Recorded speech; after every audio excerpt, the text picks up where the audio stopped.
আসসালামু আলাইকুম। আমি Lincoln Akhtar, next gen news BD চ্যানেলে আপনাকে স্বাগত। শুরুতেই জানাবো আজকের গুরুত্বপূর্ণ আপডেট সংবাদগুলোর শিরোনাম। গণমাধ্যমের ওপর হামলা মানে গণতন্ত্রের ওপরে হামলা, সাকি। বিএনপির সঙ্গে সমঝোতা নয়, ৩০০ আসেনি প্রার্থী দিচ্ছে গণ অধিকার পরিষদ। গানম্যান পাচ্ছেন শফিকুর পার্থ, অলি, মঞ্জু, ফুয়াদ। বিদেশে থেকেও জাতিকে ঐক্যবদ্ধ রেখেছেন তারেক রহমান, আমির খুসরু। প্রতিদিনের আপডেট সংবাদগুলো সবার আগে পেতে ভিডিওতে একটি লাইক দিয়ে চ্যানেলটি সাবস্ক্রাইব করুন এবং কমেন্টে জানিয়ে দিন আপনি কোন জায়গা বা কোন দেশ থেকে আমাদের এই সংবাদটি দেখছেন।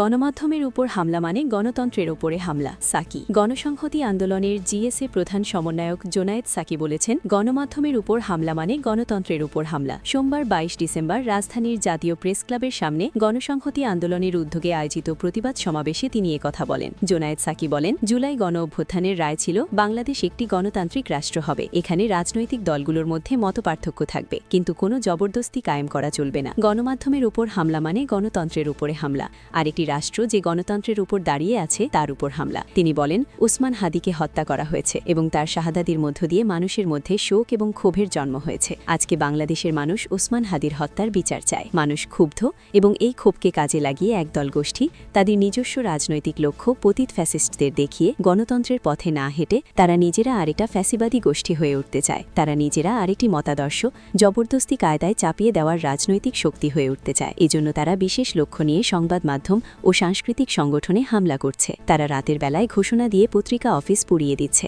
আমরা দেখলাম সরকার সেক্ষেত্রেও রহস্যজনকভাবে নীরব। সরকারের কোন কোন উপদেষ্টা সেখানে গিয়েছেন এবং কি দায়িত্ব পালন করেছেন সেই জবাবদিহি সরকারকে করতে হবে। যারা ভয়ের রাজত্ব কায়েম করতে চায়, সরকার কি সেটাকে পৃষ্ঠপোষকতা দিচ্ছে? তিনি বলেন, নির্বাচন বানচালের জন্য যারা তৎপর হয়ে উঠেছে, সরকারকে তাদের বিচার করতে হবে। যারা প্রথম আলো, ডেলি স্টার সহ বিভিন্ন সাংস্কৃতিক সংগঠনের উপর হামলা করেছে, তাদেরকেও বিচারের আওতায় আনতে হবে। তিনি আরও বলেন, ওসমান হাদির উপর হামলাকারীদের সুনির্দিষ্ট তথ্য সরকার দিতে পারছেন না। আজকে এই পরিস্থিতি যদি অব্যাহত থাকে, তাহলে পতিত ফ্যাসিস্টরা বাংলাদেশের মানুষের মধ্যে আবারও ভয় ধরিয়ে সামনে আমাদের গণতান্ত্রিক উত্তরণের কাজকে ধ্বংস করে দিতে পারে। তারা নির্বাচন বানচাল করতে চায়, এটা অত্যন্ত পরিষ্কার ঘোষণা, এবং ওসমান হাদিকে হত্যা করে তারা আরও অনেককে হুমকি দিয়ে এবং এই ধরনের হামলা চালিয়ে এমন একটা ভীতিকর অবস্থা সৃষ্টি করতে চায় যাতে এখানে নির্বাচনের কোনো পরিবেশ না থাকে। গণতন্ত্র মঞ্চের এই নেতা বলেন, কে কখন গুলিবিদ্ধ ও হামলার শিকার হবেন, কিন্তু সরকার নিরাপত্তা দিতে পারছে না।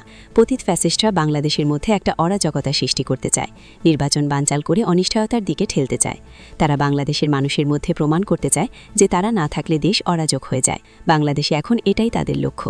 তারা এখনও দেশকে ধ্বংস করা থেকে সরে আসেনি। তারা এই দেশকে আবারও চূড়ান্ত বিপর্যয়ের দিকে নিয়ে যেতে চায়।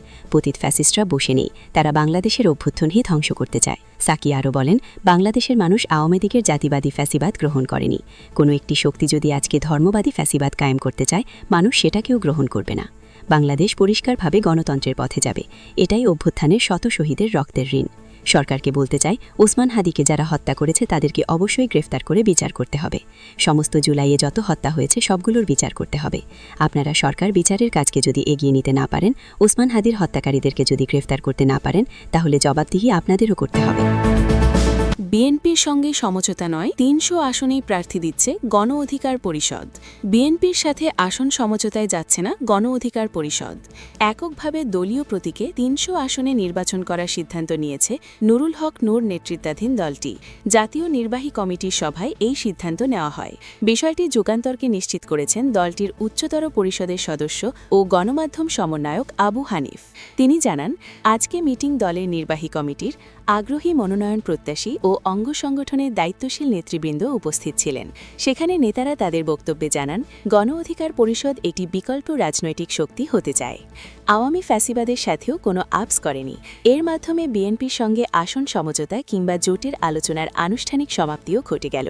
আগামীকাল ২৩ ডিসেম্বর গণ অধিকার পরিষদ সংবাদ সম্মেলনের মাধ্যমে দলীয় অবস্থান পরিষ্কার করবে বলেও জানা গেছে।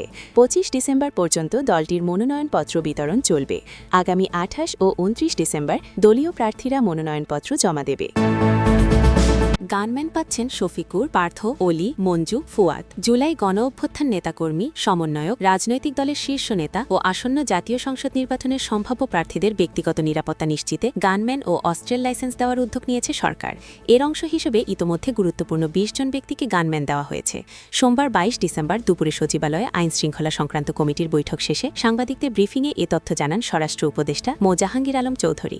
এদিকে পুলিশ সূত্রে জানা গেছে, বেশ কয়েকজন রাজনৈতিক ও সংসদ সদস্য প্রার্থী গানম্যান ও অস্ত্রের লাইসেন্স চেয়ে আবেদন করেছেন। এই তালিকায় রয়েছেন জামায়াতে ইসলামীর আমির ড শফিকুর রহমান, বাংলাদেশ জাতীয় পার্টির জেপি প্রধান barrister Andalib Rahman Partha, liberal Democratic পার্টির এলডিপি সভাপতি কর্নেল অবল অলি আহমেদ, জাতীয় পার্টির চেয়ারম্যান ও সাবেক মন্ত্রী আনোয়ার হোসেন মঞ্জু এবং এবি পার্টির ব্যারিস্টার ফুয়াদ সহ একাধিক নেতাকে গানম্যান দেওয়ার প্রক্রিয়া চূড়ান্ত পর্যায়ে রয়েছে। সূত্র জানায়, জুলাই আন্দোলনের সম্মুখ সারির কয়েকজন যোদ্ধা, সমন্বয়ক এবং ফ্যাসিবাদ বিরোধী আন্দোলনের সক্রিয় রাজনৈতিকরা দীর্ঘদিন ধরে প্রাণনাশের হুমকির মুখে রয়েছেন। গোয়েন্দা সংস্থার একাধিক প্রতিবেদনে নির্বাচন সামনে রেখে আইন শৃঙ্খলা পরিস্থিতি অস্থিতিশীল করার ষড়যন্ত্রের তথ্য সরকারকে অবহিত করা হয়েছে। এই প্রেক্ষাপটে অন্তর্বর্তী সরকারের সাবেক উপদেষ্টা ও এনসিপির আহ্বান নায়েক ইসলাম, এনসিপির দক্ষিণাঞ্চলের মুখ্য সমন্বয়ক হাসনাত আবদুল্লাহ, সিনিয়র যুগ্ম সদস্য সচিব তাসনিম জারা এবং মুখ্য সমন্বয়ক উত্তরাঞ্চল সার্জিস আলমকে ইতোমধ্যে গানম্যান দেওয়া হয়েছে। একই সঙ্গে তাদের ব্যক্তিগত অস্ত্রের লাইসেন্স দেওয়ার বিষয়টিও প্রক্রিয়াধীন রয়েছে। সূত্র জানায়, জামায়াতের আমির ড শফিকুর রহমান ও জেপি প্রধান ব্যারিস্টার আন্দালিব রহমান পার্থ ঢাকা মহানগর পুলিশের কাছে ব্যক্তিগত নিরাপত্তার জন্য গানম্যান চেয়ে আবেদন করেছেন। এছাড়া গণসংহতি আন্দোলনের প্রধান সমন্বয়ক জুনায়েদ সাকি, ডেমরা যাত্রাবাড়ি এলাকা থেকে বিএনপি মনোনীত সংসদ সদস্য প্রার্থী তানভীর আহমেদ রবিন, পাবনা ৩ আসনের বিএনপি মনোনীত প্রার্থী Zafer Tuhin, JP chairman Anwar Hossain Manju, LDP সভাপতি কর্নেল কবল অলি আহমেদ এবং এবি পার্টির ব্যারিস্টার ফুয়াদ সহ আরও কয়েকজন রাজনৈতিক গানম্যান ও অস্ত্রের লাইসেন্স চেয়ে আবেদন করেছেন। যাচাই বাছাই শেষে তাদের নিরাপত্তা দেওয়ার সিদ্ধান্ত নেওয়া হচ্ছে। ফ্যাসিবাদ ও আধিপত্যবাদ বিরোধী আন্দোলনে সক্রিয় শহীদ ওসমান হাদির পরিবারকেও বিশেষ নিরাপত্তার আওতায় আনা হচ্ছে। হাদির এক বোনকে অস্ত্রের লাইসেন্স ও গানম্যান দেওয়া হবে এবং পরিবারের অন্যান্য সদস্যের নিরাপত্তায় সার্বক্ষণিক পুলিশি ব্যবস্থা রাখা হবে। পুলিশের আইজি বাহারুল আলম যুগান্তরকে বলেন, যারা বেশি ভার্নারেবল, নিরাপত্তা ঝুঁকিতে রয়েছেন তাদের একজন অস্ত্রধারী রক্ষী দিয়েছি। যারা কম ঝুঁকিতে আছেন তাদের কিছু পরামর্শ দেওয়া হয়েছে যে কিভাবে চলাফেরা করবেন, কোন সময় কখন কাকে কি জানাতে হবে। তিনি আরও জানান, সব বিষয়ে আমি বলতে পারব না, এসপির অতিরিক্ত আইজিপি তা দেখছেন। পুলিশের অপর এক কর্মী জানান, বিভিন্ন গোয়েন্দা সংস্থার তথ্যের ভিত্তিতে ঝুঁকিপূর্ণ ব্যক্তিদের তালিকা তৈরি করা হয়েছে। সেই তালিকা বিশ্লেষণ করে অগ্রাধিকার ভিত্তিতে গানম্যান দেওয়া হচ্ছে। তবে অনেকেই শিক্ষার্থী, রিকশা এবং পাবলিক পরিবহনে চলাচল করেন, ফলে সবাইকে গানম্যান দেওয়া সম্ভব হচ্ছে না। স্বরাষ্ট্র মন্ত্রণালয়ের সূত্র জানায়, এখন পর্যন্ত লিখিতভাবে ১২ জন গানম্যান ও নিরাপত্তা চেয়ে আবেদন করেছেন। ২-১ দিনের মধ্যেই এ বিষয়ে বৈঠক করে চূড়ান্ত সিদ্ধান্ত নেওয়া হবে।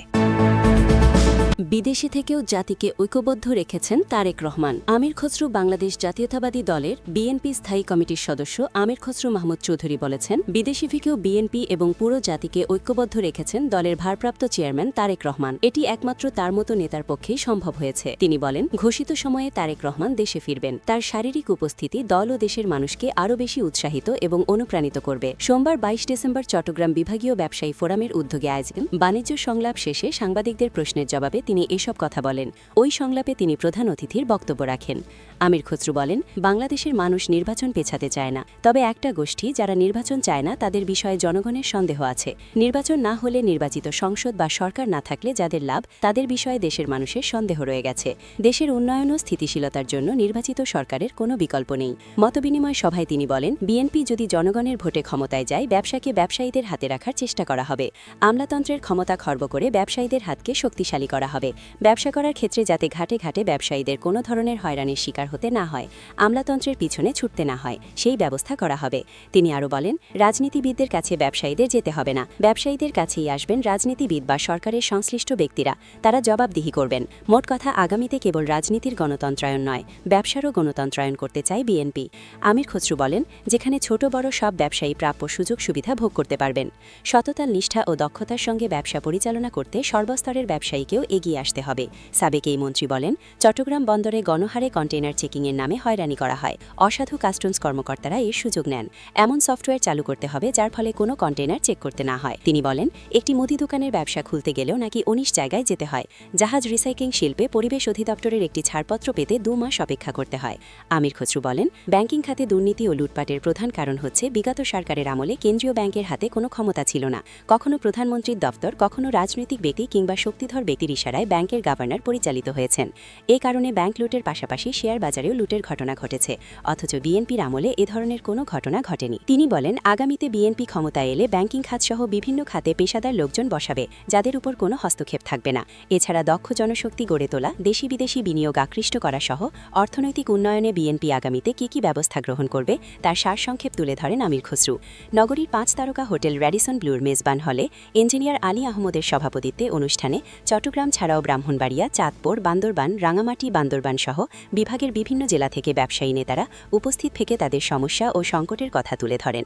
বাণিজ্য সংলাপে ব্যবসায়ী নেতাদের মধ্যে বক্তব্য রাখেন বিজিএমইএ নেতা ও এমিয়ান গ্রুপের এমডি আব্দুস সালাম, কেডিএস গ্রুপের এমডি সেলিম রহমান, সিকম গ্রুপের কর্ণধার আমিরুল হক, মির গ্রুপের এমডি আব্দুস সালাম, পিএইচপি গ্রুপের পরিচালক জহিরুল ইসলাম রিঙ্কু, প্যাসিফিক জিন্সের এমডি তানভীর আহমেদ, সি&এফ এজেন্ট অ্যাসোসিয়েশনের সভাপতি এসএম সাইফুল আলম, টেরিবাজার ব্যবসায়ী সমিতির সভাপতি আব্দুল মান্নান সহ অন্তত 20 ব্যবসায়ী প্রতিনিধি।